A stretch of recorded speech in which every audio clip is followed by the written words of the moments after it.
Wow. Just wow. Unbelievable news. You've probably heard. Hunter Biden is pleading guilty to some federal tax charges, misdemeanors. Hey, nothing to see here. Nothing to see at all. Unbelievable stuff. And we're going to get into it in depth today because, well, we have to. This is really just so egregious in so many ways. And I know you maybe you're thinking, poor kid. Biden's his father. Biden's the president. We're in a very divided country. But before you give him any pass on this, just consider what has been alleged. And the fact that we're not getting to the bottom of these allegations, well, I sure as heck, Kevin McCarthy is not kidding when he says he's not giving up. I sure as heck hope that David Weiss, the attorney that was prosecuting this case, was not kidding when he said that this is not a closed case. Because if you look at the media interpretation on all the liberal media right now, it's a done deal. It's over. They spent 5 years investigating. They came up with nothing. Meanwhile, you got the president saying this today. I'm very proud of my son. He's very proud of his son. He's very proud of his son that, I thought it was okay, I guess, to just skirt any federal income tax.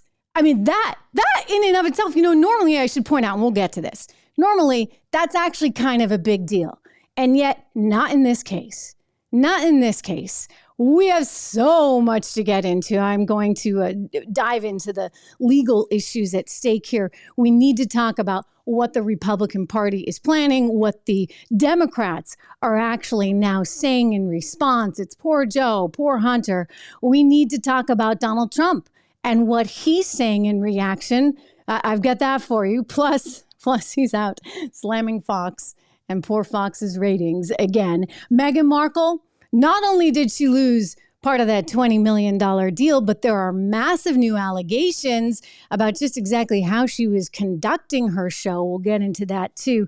And of course, horrible story there with that submarine up by the Titanic. We're getting some updates in on that, but just really, really sad stuff. Anyway, portions of the program are brought to you, as always, by Legacy Precious Metals, LegacyPMInvestments.com. That's where you need to go if you are interested in investing in gold or silver, or call them at 1-866-589-0560.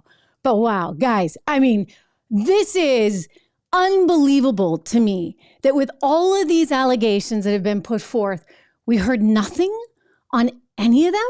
To think that Grassley's there on the floor saying, hey, we got tapes. We've got some 17 recordings we've been told about because, the FBI was investigating whether or not there was any pay to play type thing. And there's no response from our federal government about all of that. And they want us to think that somehow this is just going to go away. I don't buy that. Anyway, here's Kevin McCarthy's reaction. It's now becoming, of course, political because one side saying, hey, wait a second, what do we live in? Some kind of two-tier justice system? And the other side is saying, oh, can you believe those terrible, awful Republicans? How do they sleep at night? I think that was Claire McCaskill saying that. How can they ever forgive themselves for going after Hunter Biden? I mean, this is just getting totally wild. I believe I have used the term banana republic in the past. Take a look here, Kevin McCarthy today. My first reaction is it continues to show the two-tier system in America. If you are the president's leading political opponent, the DOJ tries to literally put you in jail and give you prison time. If you are the president's son, you get a sweetheart deal. Now, this does nothing to our investigation. It actually should enhance our investigations because the DOJ should not be able to withhold any information now, saying that because of pending investigation, they should be able to provide Chairman Comer with any information that he requires. Really, I'm not so sure about that, though, because David Weiss is actually saying that the investigation is not closed. This is the lead investigator. So this is really kind of nutty stuff. You have the mainstream media portraying this as though it's over, All right. Oh, there was nothing to see here. You have Hunter Biden's attorney, of course, sort of going along with that thesis. He actually said that he wouldn't have done a deal if he anticipated that there were more charges coming. He spoke just a short time ago on MSNBC, of course. Let's listen to what he had to say. I want to get to what's fair and what the GOP is saying in a moment, but I'm hoping that you can bring us into the room when you reached this plea agreement with prosecutors. Did you sense that they were happy to be done with it, that there was frustration? What can you tell us about the negotiation to get to this point? I don't think it's appropriate to talk about my conversations with my adversaries. What I can tell you is, they were very diligent, very dogged. Of course, he's saying that. This was, it took 5 years, and it was 5 years of work that they put in.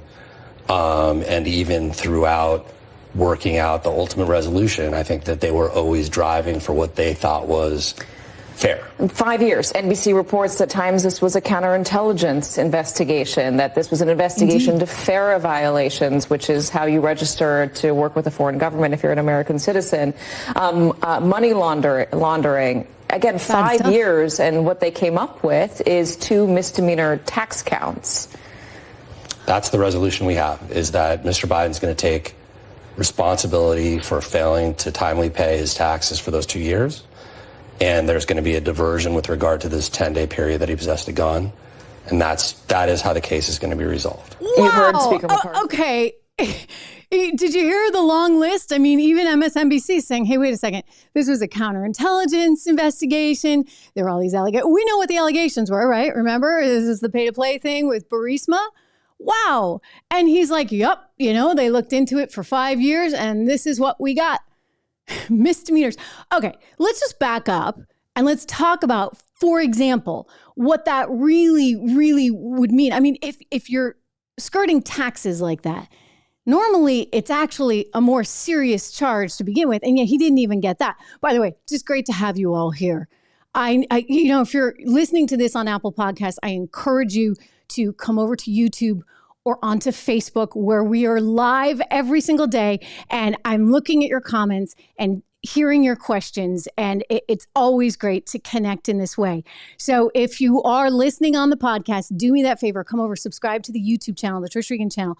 You can follow me on Facebook at Real Trish Regan. But this is just incredible, incredible stuff. And I can't wait to talk with you guys directly about it. Again, as I see so many familiar faces here. Greg, good to see you again. And Elisa, good to see you as well. We've got Abel here as well. Really, this blows me away. The idea that they're not addressing the elephant in the room, which is Burisma. Well, hey, let's just face it. If the tables were turned, if this was Don Jr., forget about it, right? I mean, this is really kind of wacky stuff. And I think the American people deserve answers on the rest of what was being investigated.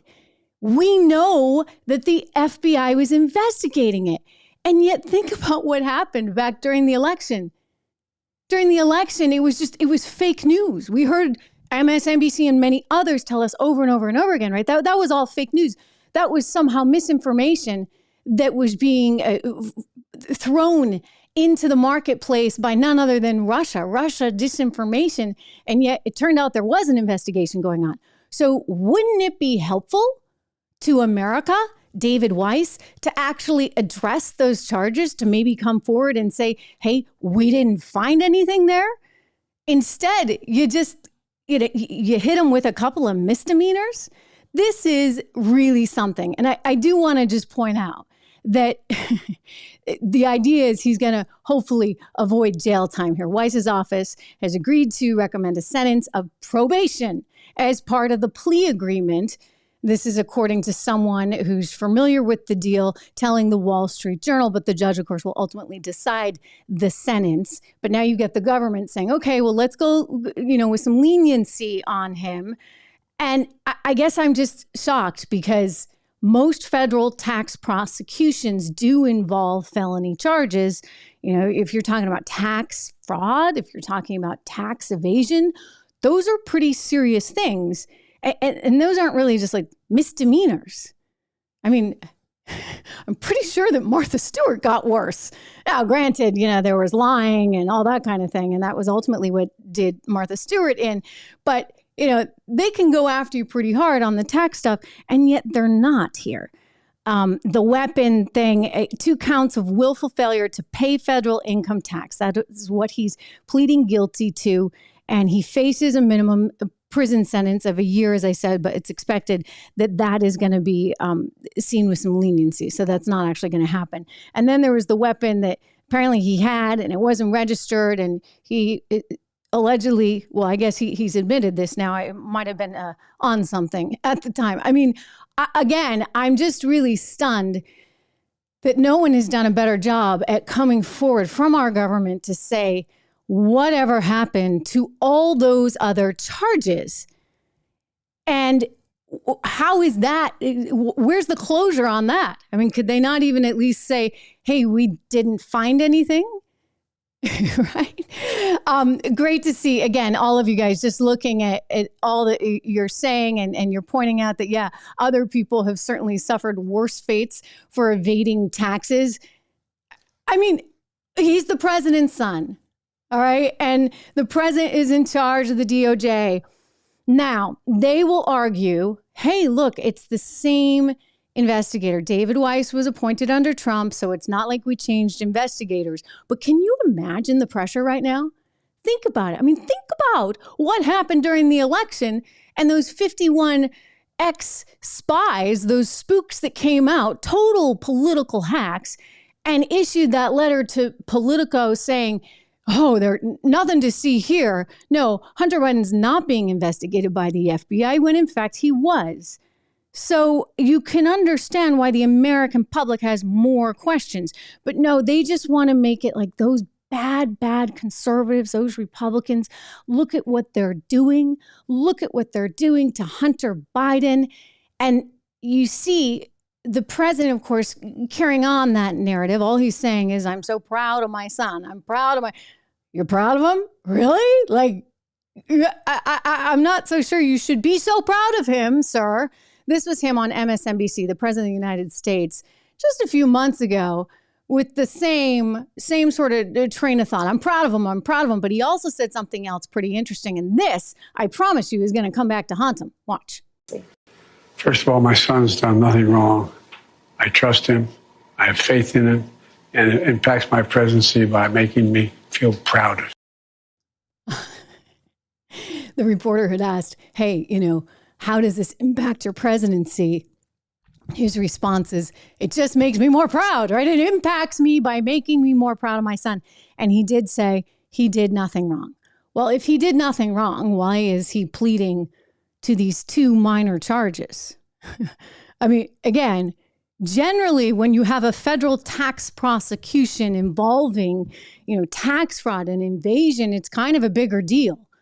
And this one, for whatever reason, I'll leave that to you guys, okay? We can talk about that. Why do you think Hunter's getting effectively away with this? Now, again, if somebody had come forward and said, listen, we investigated all of this. We listened to those Burisma tapes that Grassley is talking about. We made sure that, yes, he was qualified to sit on the board and get $600,000 a year to work at Burisma, blah, blah, blah. I mean, if someone would just come forward and actually present the case and say, hey, like, we've looked into it and there's definitely nothing here, that's one thing. But instead, they do this deal and then we're just left hanging. So Kevin McCarthy is saying, hey, maybe it's good because now they can't turn over evidence because we're in the middle of an investigation. And yet what does David Weiss, the prosecuting attorney, do but say, hey, this is still an ongoing investigation? So I don't know. Are you confused? I'm confused. Are you annoyed? I'm annoyed. We deserve so much better than this. We really, really do. And I think we need to be asking the right questions here. It blows me away that they wouldn't have more transparency at all. Leslie, good to see you here again. Like I said, so many familiar faces here in the chat faces. I can't see you, but I do see your comments and appreciate all of them. I woke up this morning early. This came in, what do we think? Like maybe around like 9, 10 a.m. It crossed. It's all a blur now, you see. And I'm like, wow, okay, so he pleads guilty. That was the clickbait, right? So you click on it. And you're like, wow, to what? He pleads guilty to a couple of misdemeanors and we have no resolution as to the rest of the case. You can understand why people are saying, gee, it feels kind of like a two-tiered system. I mean, is it because he just rolled over and played dead and was like, here, what do you want me to do? I don't think so. I don't think he was especially cooperative with authorities, but it does feel like a two-tiered system in that if this were Don Jr., if this were if it were Jared Kushner, I suspect there would be people, effectively looking for blood, and they would say, hey, I need clarity. I need transparency. And yet again, we are not getting any of it. So it will become more and more a political issue. I hate to see that because you know what? We're divided enough, but what's fair is fair. And this does not strike me as fair. And by the way, if it is fair, then the onus is on the government now and on the Democrats to prove it instead of just saying, oh, the Republicans are so bad. Can you imagine they're going after Joe Biden's son? Well, the reason they're going after him is because there's some pretty sketchy stuff that seem to have gone, that people are asking, understandably, all these allegations. And I'll point out they're still allegations because I'm not like the left who took that dossier and made it somehow truth. I mean, they weren't, they were saying like this stuff happened. Allegations that need to be addressed about Hunter Biden and his dad. I mean, sorry, this isn't gonna cut it. And it's gonna make Americans more and more mad. Let me get to Donald Trump's response.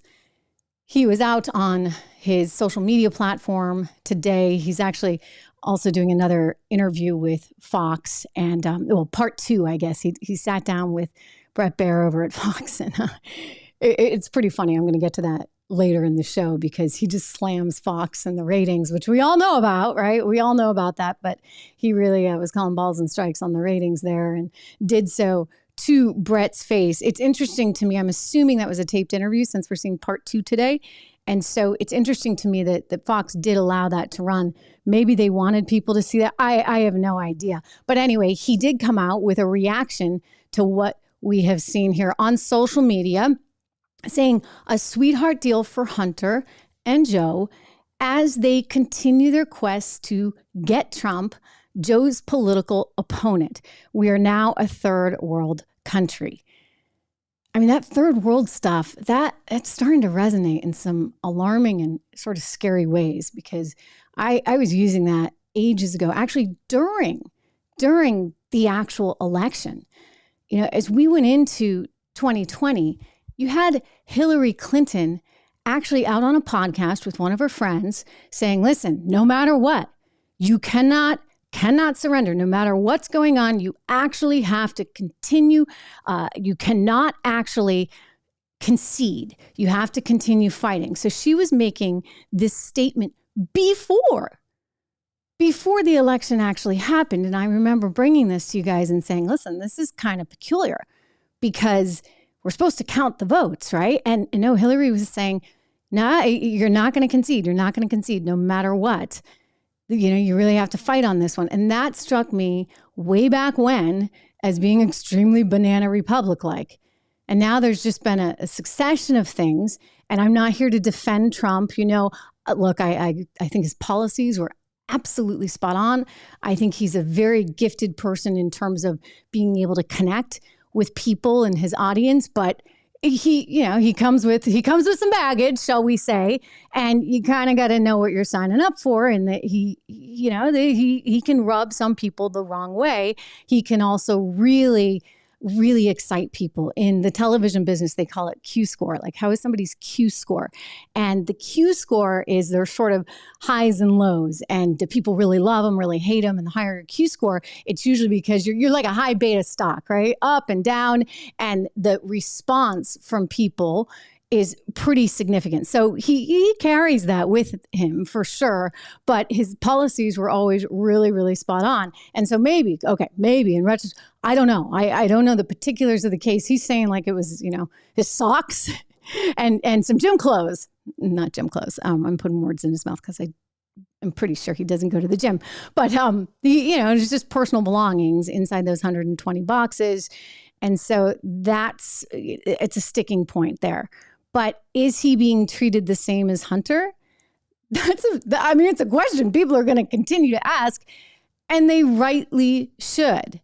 They rightly should. I mean, I'm really just blown away by all of this, and so good, as I said, to see so many of you, Willie, pointing out that it feels like we're becoming more and more like Venezuela.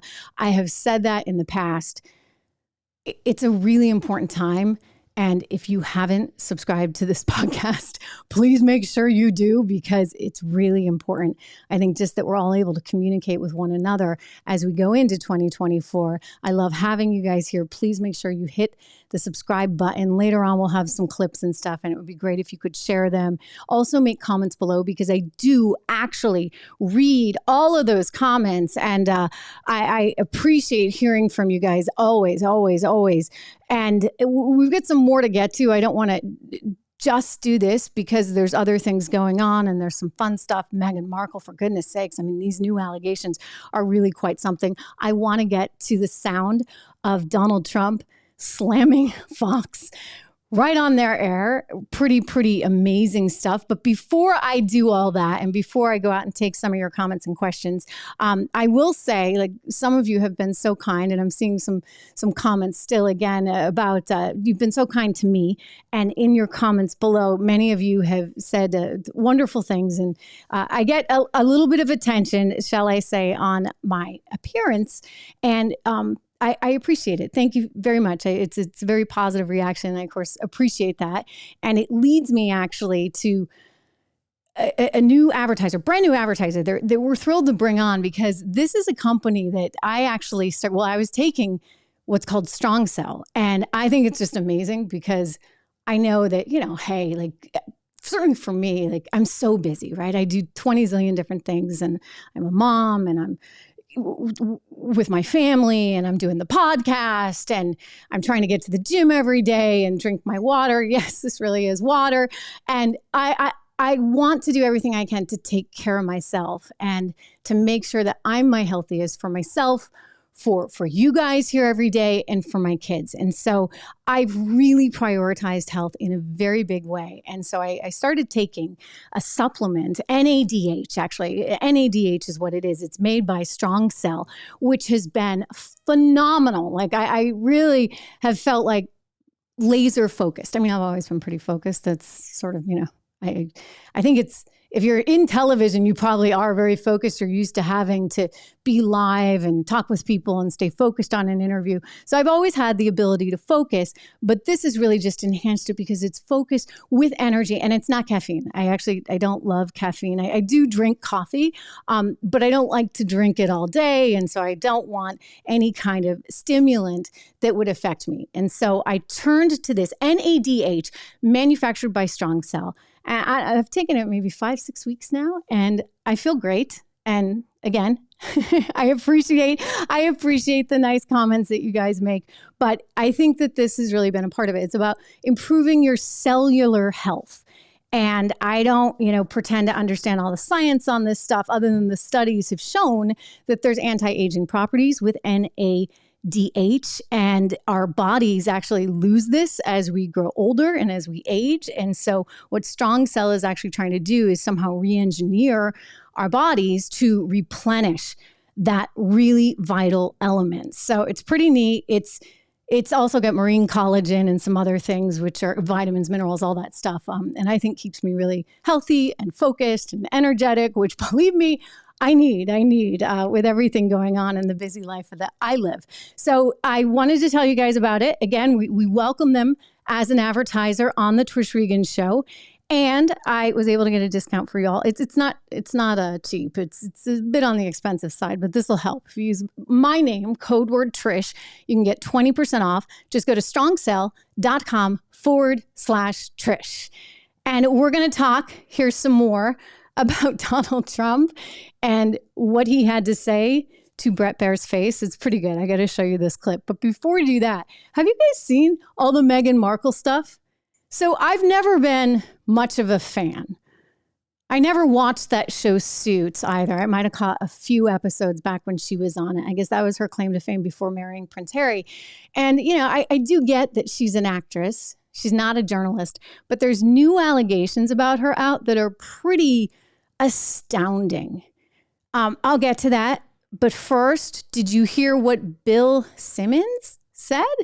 I have to be careful on this because we're trying to keep it clean, for the kids out there. But listen to Bill Simmons. This is the guy who is over at Spotify. He runs their sort of monetization unit. He's trying to help them make money off of their podcasts. And apparently they didn't consult him when they brought in Meghan Markle and her husband. What did they do? Like a $20 million deal? And so now they're cutting it short. They did lots of deals with sort of big time liberal influencers, and not all of these have panned out. I mean, Michelle Obama comes to mind as well. So anyway, Bill Simmons, who's helping Spotify to monetize their podcasts, had this to say about Meghan Markle and Prince Harry. I'm going to play it for you. I'm going to pose this question to you. You do a lot of business deals, a lot of negotiations. I do. Well, let's just. I wish I had been involved in the Meghan and Harry leave Spotify negotiation. Fucking grifters. That's the part. Gotta get drunk. Oh, so he goes on. He's like, I got to have a few, and we'll talk about this some more. So he had some interesting things to say. He kind of just teased that out there, but a lot of people are talking about it, and they're talking about it because, hey, what exactly was he inferring there? Look, more and more has come out. I would say this one kind of shocked me. It has not been confirmed. So I just want to be careful about this, but it is being reported in the Daily Mail and the New York Post. Many organizations have reached out to Meghan Markle and her team for comment because the allegation is that in some cases her producers were doing the interview and then she was just dubbed in after the fact with the questions. I mean, that's kind of really, again, I'm a journalist and what you see is what you get. And I'm not going to dub in questions or have a producer do an interview. I mean, that's kind of very, very strange stuff. But when you look at the podcast overall that she had, it felt very acted. It's very different than, say, what we're doing right here. There's no scripts. There's no teleprompter. I'm just talking to you. I'm looking at your comments as well. We're talking, we're having a conversation, and it's very impromptu, right? Like that's kind of what podcasting was supposed to be and still is. And that's sort of the beauty of it, right? It's very genuine. And I think people like that. But this was anything but genuine. I'm going to credit Candace Owens and Daily Wire for finding the best clip ever. Listen to this. This is a portion of Meghan Markle's show. And you tell me why this thing was canceled. I was 14. I planned my wedding. Not my actual wedding. That would have been a bit harder to imagine. This wedding was an assignment for my Religion 2 class in Catholic school. At no point could you say, nope, my dream for the future is to be single. The message, even at my feminist all-girls school, was as traditional as it gets. First comes love, then comes marriage. Can you imagine listening to that for an hour, in all seriousness? I mean, can you imagine? And you wonder why. You wonder why they canceled her show.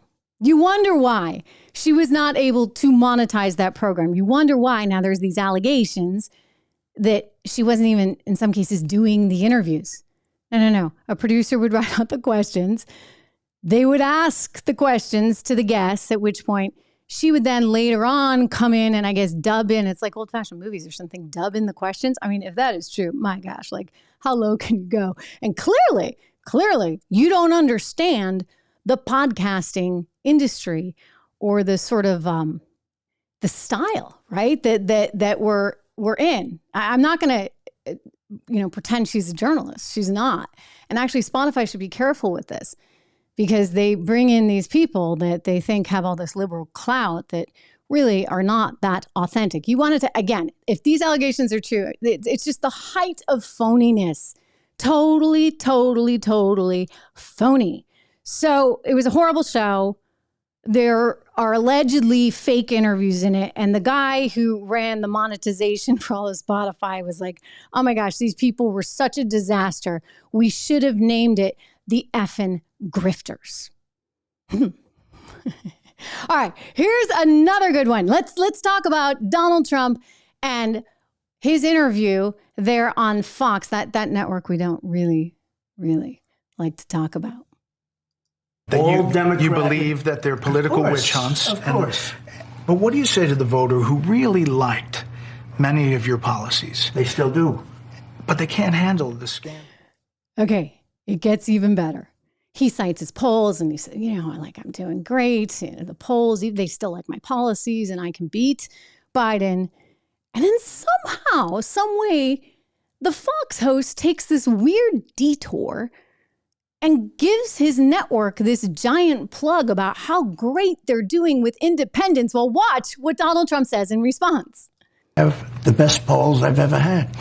People see this stuff for what it is. It's a political witch hunt. It's a continuation. More independent voters watch Fox News than any other TV source. A lot less than used to watch it. They do watch. Those voters usually make up. Oh boy. Yeah. Calling it like it is. Unfortunately for Fox, the ratings are down significantly. I have not checked the latest numbers, but I did see some recently that suggested they had lost basically half their audience in prime time. They've lost audience share elsewhere as well. I mean, I think a lot of people are just going out and sampling. You're coming here, it's great to have you. You're subscribing to the channel, and we are seeing enormous growth as a result of it. Just enormous growth. Oh my goodness. I hit 75K. I hit 70. I think that we deserve some kind of round of applause, right? 75K. That applause is actually for you guys right now, because it's thanks to you that just in the last couple of months, we have really just exploded here. So thank you for that. Again, if you haven't subscribed, do. But I think what Trump kind of was getting at was, you guys don't quite have the ratings that you used to. I think he does have a very, very loyal base. And look, all the polls right now still have him way out in front, certainly in the Republican field. Now, Ron DeSantis polling in New Hampshire, this is amazing to me. He just keeps going down. It's like the more America sees of him, the less they want of him. And New Hampshire, where he might have had a fighting chance before, suggests that no, he's actually doing worse. It's a very interesting thing. He might be too socially conservative for New Hampshire. That's my home state. Live free or die is on every single license plate. Same as my cup here, my mug. Live free or die. It's just an expression I grew up with and I love, and I think is really the embodiment of that state. And it's great because every 4 years they really matter. Little tiny state, and like every 4 years they matter. They get to have a say in what is happening on the national stage for our election.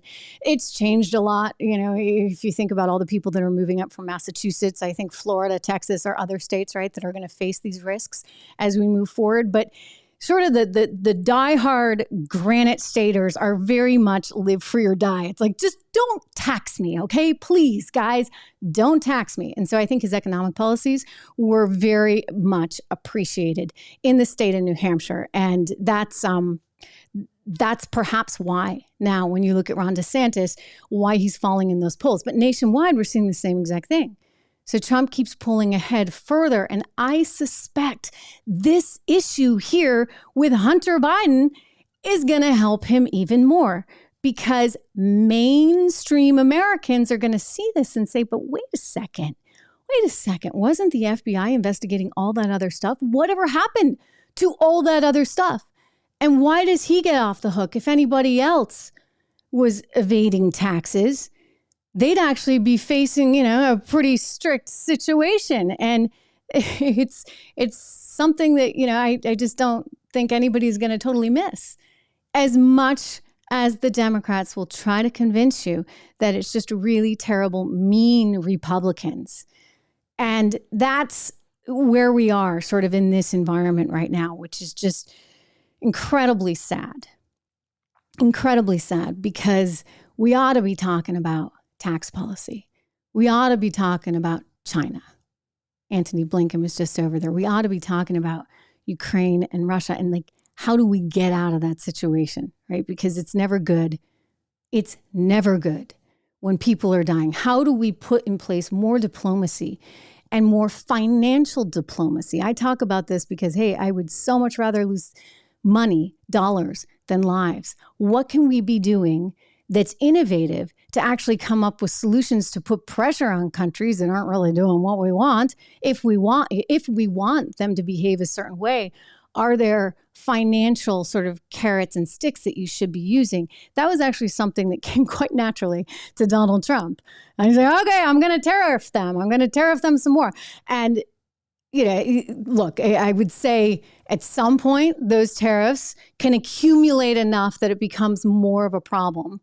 And you find yourself in a situation that could lead to war. And that's terrible. I mean, you think about you think about some of the tariffs that were put in place ahead of World War II, et cetera. From an economic history perspective, we've seen that often these financial struggles can lead to war clashes. And you don't like that. But hey, why aren't you using every financial tool in your arsenal before you actually are seeing these wars break out? Now, fortunately, we don't have anybody there in Ukraine. We don't have our own troops there. But I just question why we wouldn't have tried to find a more diplomatic solution in some way, shape, or form, because my heart breaks for all those lives that are being lost. It's pretty darn sad to see. In other news, speaking of sad to see, these rescue crews for the submarine that's caught near the Titanic are not really turning up anything very encouraging right now. You've likely seen all of these headlines, and the oxygen is running out. The submarine lost contact with the mothership, and so there's really no way for it to navigate itself. And you're talking about 12,000 feet below sea level. Well, we can't actually get any submarines down that far because the technology doesn't really exist. I guess this company had some very special technology. It cost $250,000 a ticket, apparently, to go on this expedition.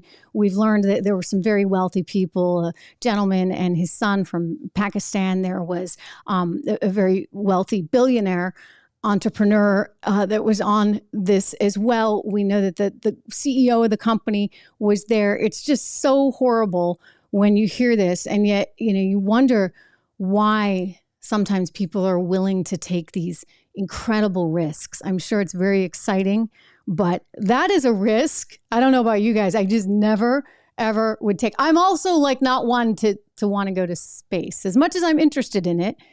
And we just had Avi Loeb, the professor of astrophysics from Harvard University, on the show the other day. As much as I find it very interesting to talk about, I have absolutely no interest in going, and I have no interest in going in a submarine where your oxygen supply is limited and you might actually lose contact with the mothership. Right? Anyway, that's in the news today as well. But obviously, the biggest story remains Hunter Biden. Hunter Biden, whose dad is just so proud of him. So proud. I'm very proud of my son. Proud of him for tax evasion. Proud of him because, I don't know, did he evade prison time by getting some kind of sweetheart deal? I think it certainly looks that way. And until we actually have answers, and I mean real answers, about everything that supposedly they were looking into, I don't think the American people are going to be satisfied. Because these are serious allegations. I mean, you've put effectively, espionage there in front of the former president. And yet, it's a big if in fact there was a quid pro quo or there was money being exchanged for access, as it has been alleged and as the FBI was investigating, then why on earth aren't we getting any answers into that?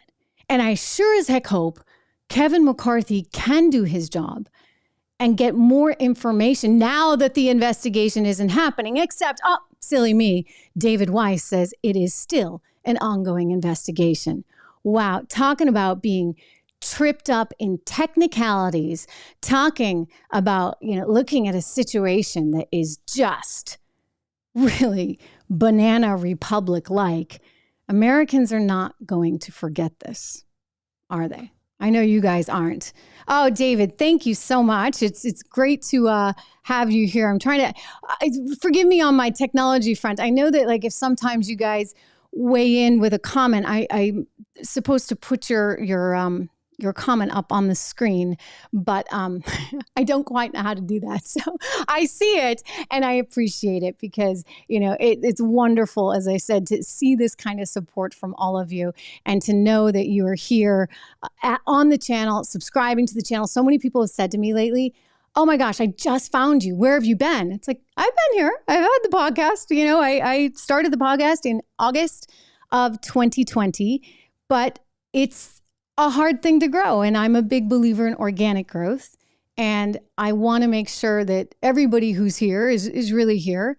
And so in this organic fashion, we've just been plodding along and we're now at 75K. So 75,000 followers on YouTube. I'm so excited because we had 25,000 there on Facebook. And it's just wonderful to see that kind of support for the show. And I think that so many of us are on the same page. I want to get to Abel's question here. He's asking whether or not RFK will survive long enough. I don't know if you guys saw the other day, RFK, who probably is the biggest threat to Joe Biden right now. He said on Joe Rogan's podcast that, look, you know, he's surprised that big government doesn't take him out. I'm saying that nicely. I think he said, you know, he's surprised like the CIA doesn't kill him. So it was quite a statement.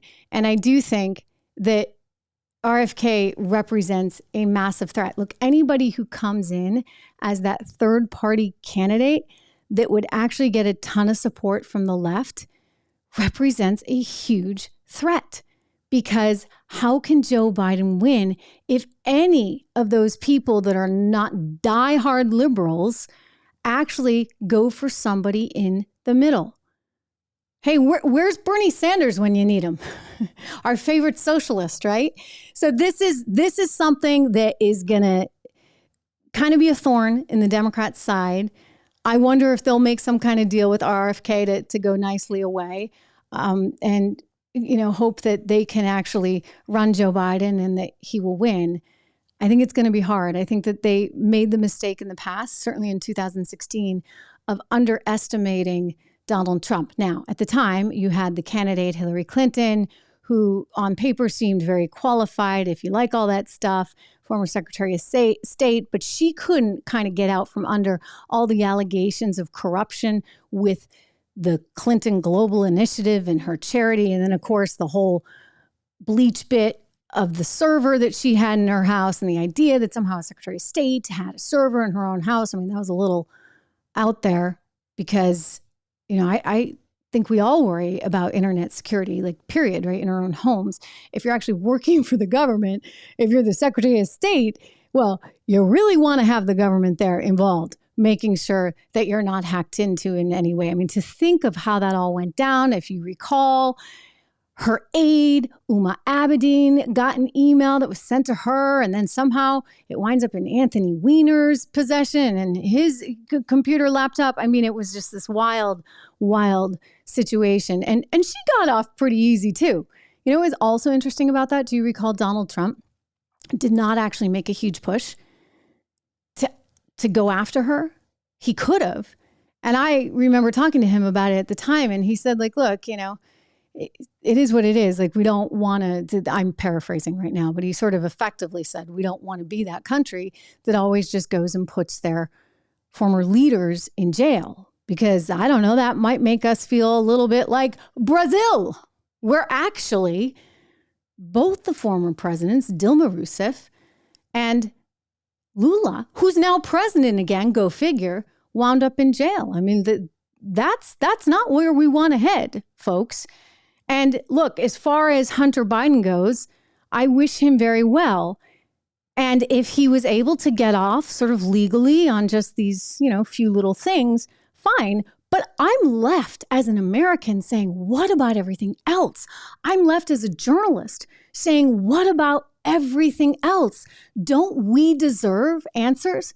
given these allegations that are out there. And if you don't think we do, then that in and of itself is a massive, massive problem. So I'm very animated and very, very concerned about this right now, as you can probably tell.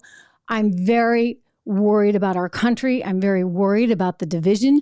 I'm very worried about what does appear to be a two-tiered system. And unless they come forward and they explain what the heck happened with Burisma, what the heck Grassley's tapes are that he's talking about, I want them to get those and release those tapes, by the way. Unless they actually do that, then I think we're going to be having a situation where we just continually do not trust our government. If you see me on the show looking off to the side, it's because, again, I am looking at all of your comments and so appreciate you guys being here. And thank you for the congrats on the 75K. Yeah, it's a big deal. We got to get to 100, though. We got to get to 100. As I said, Facebook the other day, we came out somewhere around 25,000 that were watching. So, hey, we're growing and every bit matters. We want to be able to continue speaking the truth and asking the right questions. I mean, I'm not, these were some allegations that were thrown out there and they were being investigated and we have no closure on them and we deserve it. Do we not? I believe we do. And I think that it shouldn't have to take an election to get there. No. Definitely not. Anyway, so great to have you here. Really wonderful. Always good to see every single one of you. Please do me the favor of subscribing. Go over to the Apple Podcasts and follow the podcast. It would be great to have you there as well. It's audio, so you can listen to it in the car. Or you can, if you go for a walk. It would be great to have you there. And if you could also give it 5 stars and a nice comment. Anyway, as I said, so great to have all of you guys here. I appreciate it. And we will talk tomorrow. I am going to stay on this. We can't let it go.